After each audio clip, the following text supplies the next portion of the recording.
I normally follow her travel plans throughout the world, and I'm amazed that she has been taking on so much workload for the benefits of our clients, but also major institutions throughout the world. So, Ms. Clare Pearson, the floor is yours. Thank you. 10 minutes. Thank you very much, Victor, and what an honour to join you today at Centre for China and Globalisation. And a big thank you especially to Chairman Wang for convening this group.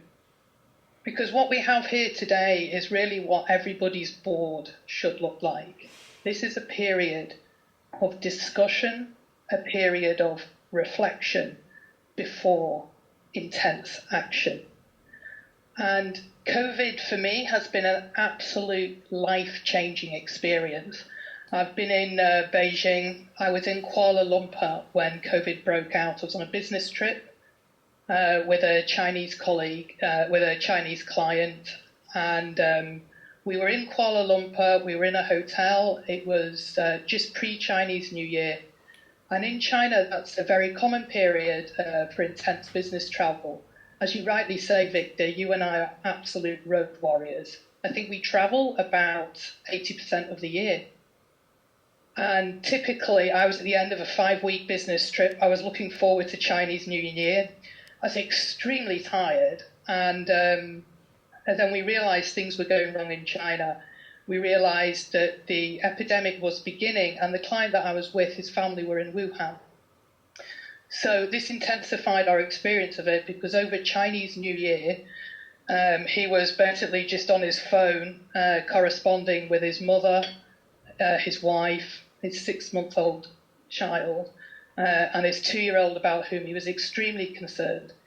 Because the change over COVID is that acquaintances are going to turn into allies. This is World War III. It's not Germany versus England. It's not US versus China. It's man versus microbe. We're all in it together. Anyone who's turning this into a geopolitical conflict has completely missed the point of where we are now today.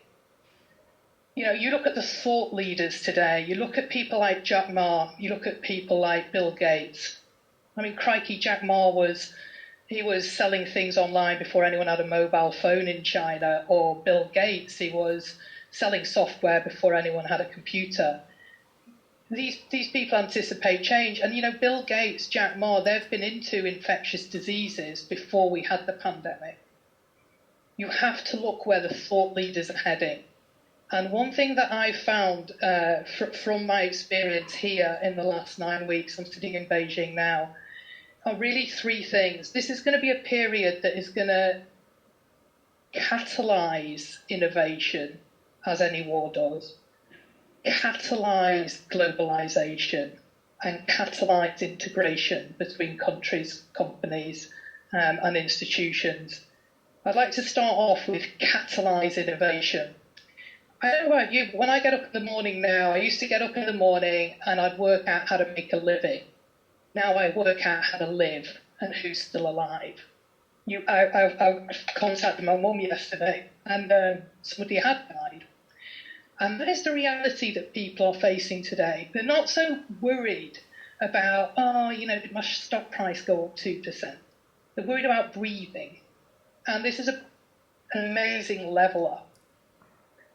And this is one thing that I found very interesting during this period. The reason I was in Kuala Lumpur, the reason that I was visiting Selangor State was I was with a very high-tech Chinese company, specialists in agricultural drones, crop spraying, if you like. They reduce water and fertilizer use so you can have smart agriculture. But if you think about it, that client that I was with, his family were in lockdown in Wuhan. What do you think he was thinking about? Do you think he was thinking about how he can make more money in his drone company? Or do you think he was thinking about how he can save his kids? Actually, he was thinking about the latter. And when he went back to Guangdong from Kuala Lumpur, and when he went back to, the Silicon Valley of China, he realized that the products he was creating at ZAG, the robot that sprays the trees, the drone that facilitates the harvest, and the water robot that feeds the fish, he realised that the products they were developing in Guangdong couldn't just be used for agricultural crop spray, they could be used for disinfectant spray. And if we all learned one thing about COVID, it is how to innovate to fight the disease. That is all that matters at the moment. To those nurses on the front line, whether their protective clothing is of proper quality is a difference between life and death. Whether you clean your street properly, whether you stay at home, is the difference between waking up tomorrow and not. And one thing that I would say is, when Zhag and when Dr. Tong from Zhag Drones in Guangzhou worked out that his robots could spray and sanitize an ambulance where an infectious body had been, could spray and sanitize a street so the infection wasn't passed across the road, he began changing from being a agricultural specialist to being a sanitizer specialist, and he used his robots to facilitate the cleanup. So that's where innovation took place. Now, do you think I'm apathetic about the spread of the virus in the UK? Of course I am not. Who am I on the phone to first? Who am I on WeChat first? I'm saying to my brother, hey Rob, they've sorted it in China. Wake the UK up and start using the innovations they've developed here in the last 8 weeks to control the epidemic in the complacent UK. And one thing I really learned during this period is, forget what your government's doing, forget what your business is doing, look what your individuals are doing. When people's lives are at threat, people don't care about your tariffs, they don't care about your war of words. They're interested in your work for the people. And one thing that today on CGTN, yesterday on BBC, you will see the Guangzhou robots being used in the UK to sanitize our streets. This isn't political globalization. This isn't Chinese tech taking over the world. This is saving lives with the technology from the country that has most quickly, readily, and adapted for the post-COVID reality. And the third area where I think we're going to see change is integration.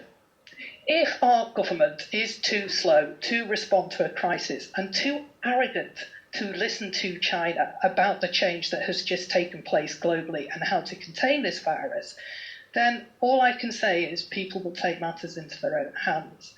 And one thing that I really learned is that the integration is happening between companies, between countries, between concerned parents, between sisters and brothers.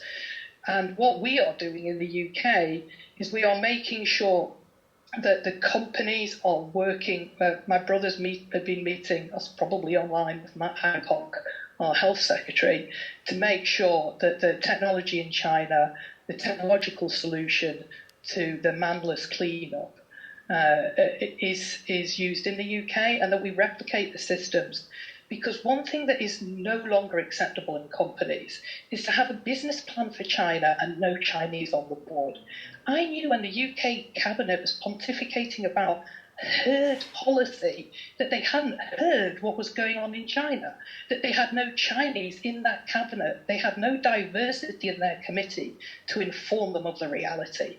If they had one person on their board, one person in their cabinet who had a relative in Wuhan, or like me, friends in Wuhan, they would have responded responsibly and quickly and timely.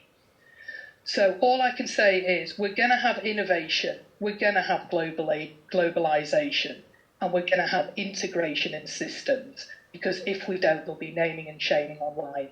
I've had a phenomenal response from US companies, European companies wanting to cooperate with the Chinese government to offer relief to the Wuhan nurses, to give them an opportunity to visit their country. There's not just a pandemic of illness, there's a pandemic of kindness. And I have seen incredible responses globally to what is going on here. And I'd like to take the opportunity to thank all the people, the road sweepers, the nurses, the man who took my temperature when I came into the office today, for keeping us safe in China. And I would just hope that the rest of the world has the humility to learn from their experience. So thank you for the opportunity to join, Victor.